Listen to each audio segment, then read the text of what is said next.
जी तो स्टूडेंट्स, आज का हमारा टॉपिक है law of conservation of linear momentum.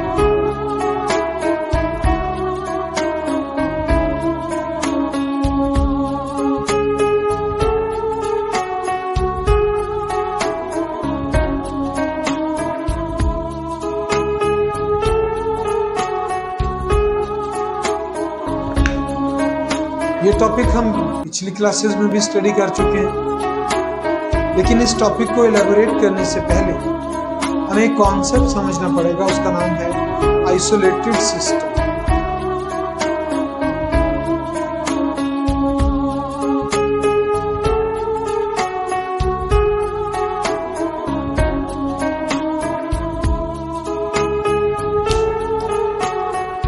Bodies का, इंटरैक्टिंग बॉडीज का एक ऐसा सिस्टम जिसमें आपस में वो एक दूसरे पे फोर्स तो लगा रहे हैं, लेकिन उसके ऊपर कोई एक्सटर्नल फोर्स एक्ट नहीं करे, उसे हम कहते हैं आइसोलेटेड सिस्टम। तो सादा तरीन डेफिनेशन हो गई, where there is no external force, जहां पे कोई बाहर से फोर्स अप्लाई ना।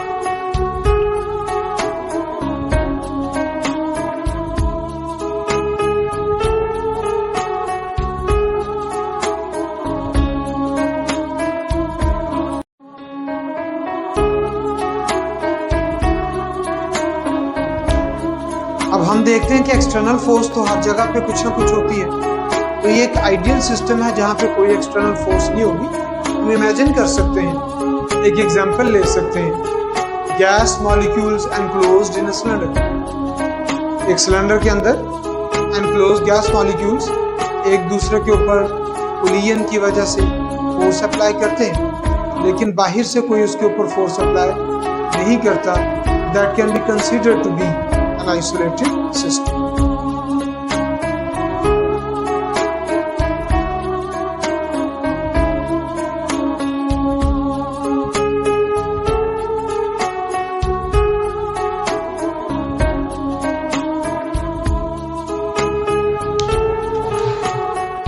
अब ऐसे सिस्टम के बारे में law of conservation of momentum कहता है कि अगर आइसोलेटेड सिस्टम है जिसके ऊपर कोई फोर्स एक्ट नहीं कर रही, फिर उसका टोटल लीनियर मोमेंटम कंजर्व यानी कांस्टेंट। कंजर्व मीन चेंज नहीं, फिक्स्ड हो। तो सबसे पहले हम लॉ की स्टेटमेंट लिखते हैं।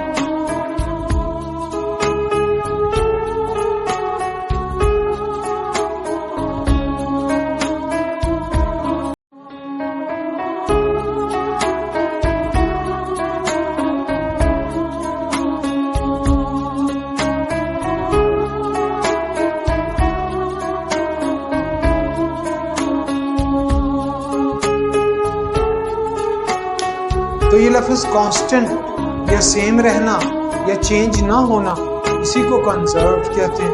तो ये इसकी स्टेटमेंट हम लर्न भी कर लेते हैं। किसी भी आइसोलेटेड सिस्टम का जिस पे फोर्स नहीं लगेगी उसको मोमेंटम चेंज भी नहीं होगा। जरा पिछला टॉपिक अपने ज़हन में लेते। पिछला टॉपिक क्या था? Rate of change of momentum equals applied force, यानी फोर्स लगेगी तो मोमेंटम चेंज होगा। और आज हम क्या कह रहे हैं? फोर्स नहीं लगेगी तो मोमेंटम चेंज नहीं होगा, क्योंकि आइसोलेटेड सिस्टम वही है जिसमें कोई फोर्स एक्ट ना करे तो उसका मोमेंटम भी चेंज नहीं होगा।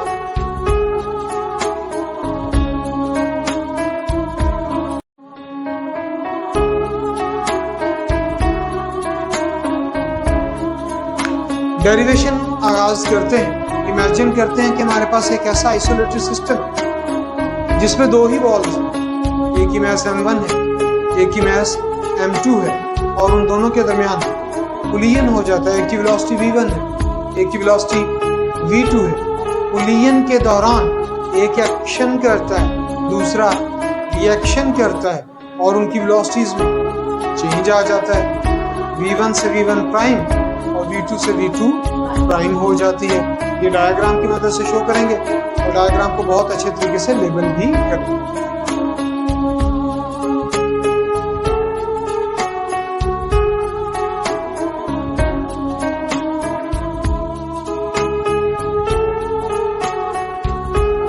ये उनकी पोजीशन है पुलियन से पहले। अब कुलियन के बाद इधर से ये इस तरफ जा रहा है।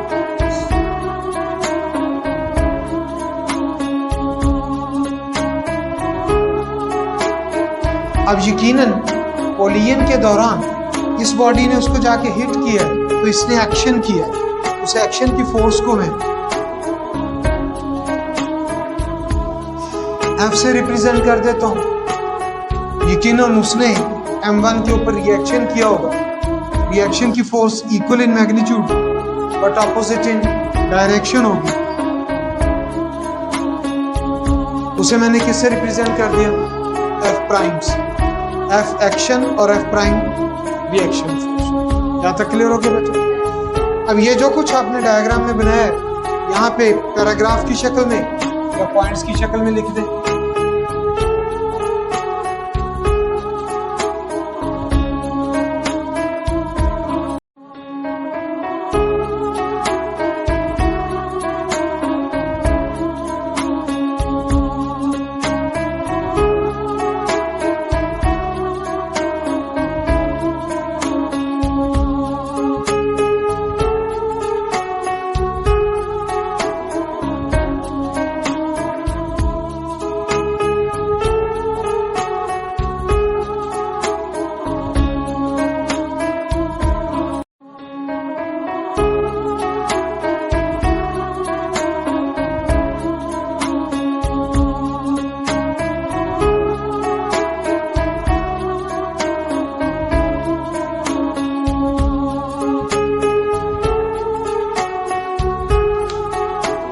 तो हमने पूरी स्टोरी को चंद एक पॉइंट्स की शक्ल में लिख दी। आप चाहें तो इसे पैराग्राफ की शक्ल में भी लिख सकते हैं। एनीहाउ, डिस्कशन हमारी ये है कि क्या ये इसका इनिशियल मोमेंटम है? Yes, m1v1।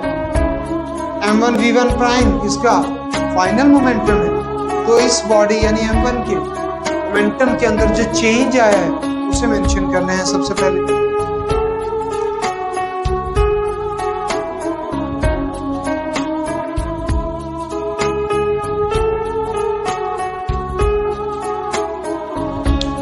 अब चेंज इन मोमेंटम हम कैसे निकालते हैं? वही फोर्स वाली equation, rate of change of momentum equals applied force.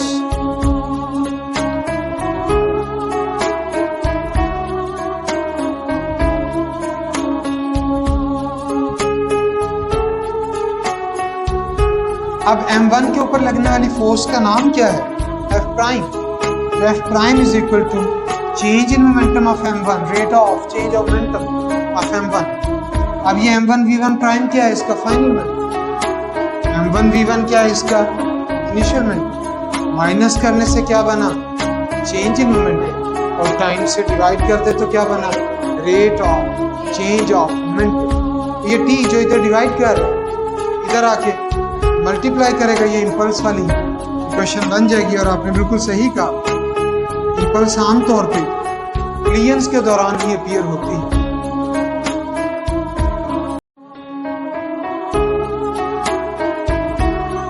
Now we are clear कि अब हम जाएंगे change in momentum of m2।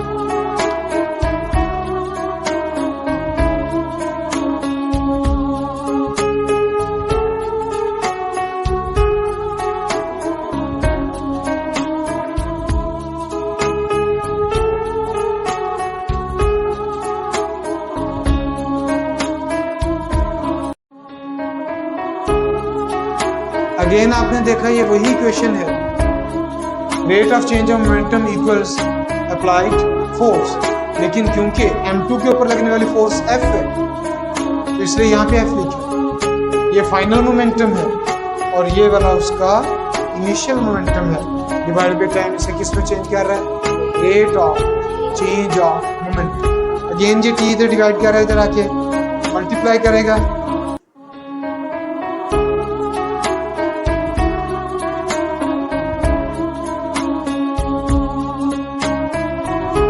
m1 का भी मोमेंटम निकाल दिया, चेंज इन मोमेंटम। m2 का भी चेंज इन मोमेंटम निकाल दिया। अब हमें निकालना है टोटल चेंज इन मोमेंटम।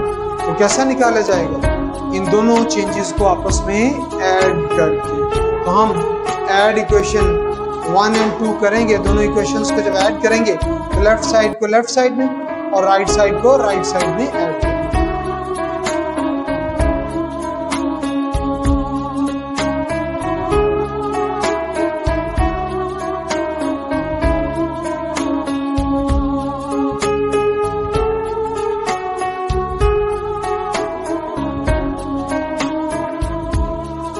तो आपने ऑब्जर्व किया कि हमने f prime t f t और ये फर्स्ट इक्वेशन की राइट साइड और ये सेकंड इक्वेशन की राइट साइड आपस में ऐड कर। अब यहाँ पे इन दोनों में से t कॉमन लिया जा सकता है।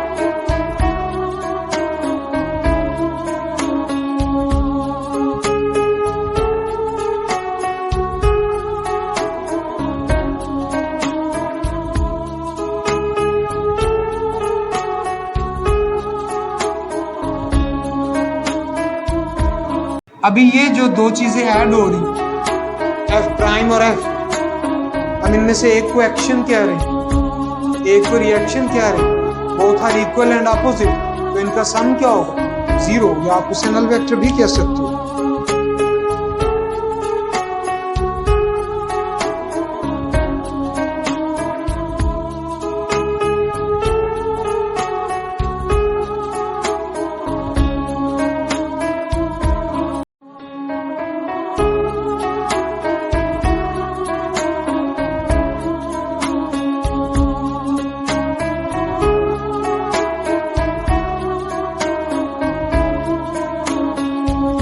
अभी लास्ट स्टेप के तौर पे हमें ये क्वांटिटीज जिनके साथ माइनस लगा हुआ है, इन्हें अगर लेफ्ट साइड पे ले आए तो ये प्लस में हो जाएंगी और हमारे लॉ की इक्वेशन मुकम्मल हो जाएगी।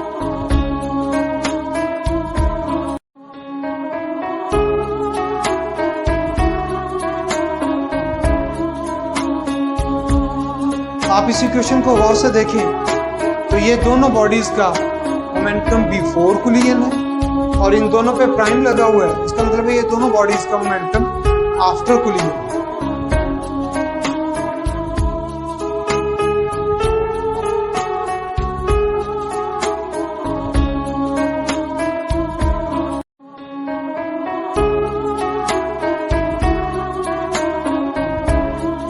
तो इस तरह हमने सीखा कि आइसोलेटेड सिस्टम जिसपे एक्सटर्नल फोर्स नहीं थी, जस्ट इन्हीं दोनों बॉडीज के दरमियान एक्शन भी हुआ, रिएक्शन भी हुआ, बाहर से तो कोई फोर्स नहीं लगी, तो इन दोनों के टकराव के दौरान टोटल मोमेंटम में कोई चेंज नहीं आया। यानी टकराने से पहले जो इनके मोमेंटम का टोटल था वो टकराने के बाद के टोटल के बराबर था। कैसे? बात को समझिए। टकराने से पहले इनका लेट्स से मोमेंटम जो था इसका ज्यादा था, इसका कम था, इमेजिन कर लो। तो टकराते हुए इसने अपना कुछ मोमेंटम उसे ट्रांसफर कर दिया, कुछ मोमेंटम इधर ट्रांसफर, इंटरचेंज ऑफ मोमेंटम, जितना उधर गया उतना ही इधर आया, तो टोटल मोमेंटम में कोई चेंज नहीं आएगा। इंटरचेंज के बाद टोटल मोमेंटम भी सेम रहेगा, क्योंकि बाहर से किसी और बॉडी ने ना तो इनसे मोमेंटम लिया है और ना ही इन दोनों को मोमेंटम दिया। तो फिर टोटल मोमेंटम कैसे चेंज हो सकता है? नहीं चेंज हो सकता, टोटल मोमेंटम रिमेन्स। तो ये जो हमने law of conservation of linear momentum पढ़ा है, इसे कुछ वैल्यूज की मदद से एक्सप्लेन कर लो। लेट्स से हमारे पास 2 बॉल्स हैं, m1 2 kg, m2 3 kg, ये दोनों एक दूसरे की तरफ बढ़ रही हैं। जो m1 है उसकी वेलोसिटी 6 मीटर पर सेकेंड है और m2 की वेलोसिटी 4 मीटर पर सेकेंड है। यहाँ पे माइनस साइन ये शो कर रहा है, तो दोनों की डायरेक्शन ऑपोजिट। अब इनके दरमियान कुलियन हो गया। कुलियन के बाद सेकंड बॉडी की जो वेलोसिटी है वो -3 हो, पहले -4 थी, अब कितनी हो गई? -3। हमें फर्स्ट बॉडी की फाइनल वेलोसिटी फाइंड करनी है, तो इसके लिए law of conservation of linear momentum हमने अप्लाई किया। m1 v1 m2 v2, m1 v1 prime m2 v2 prime, values place की 2 v1 6 3 -4, इसी तरह अगेन m1 2, लेकिन ये चीज हमें फाइंड करनी, v1 प्राइम हमें फाइंड करनी, +3 और v2 प्राइम की वैल्यू -3 है। ये -9 हो गया। इधर अगर आप कैलकुलेट करें तो 12 - 12 0, ये -9 इधर आके क्या हो गया जी प्लस, और फाइनल स्टेप में 2 इधर मल्टीप्लाई कर रहा है, इधर आके डिवाइड करेगा तो आंसर आ जाएगा जी 4.5 मीटर पर second, final velocity of the first body after cooling.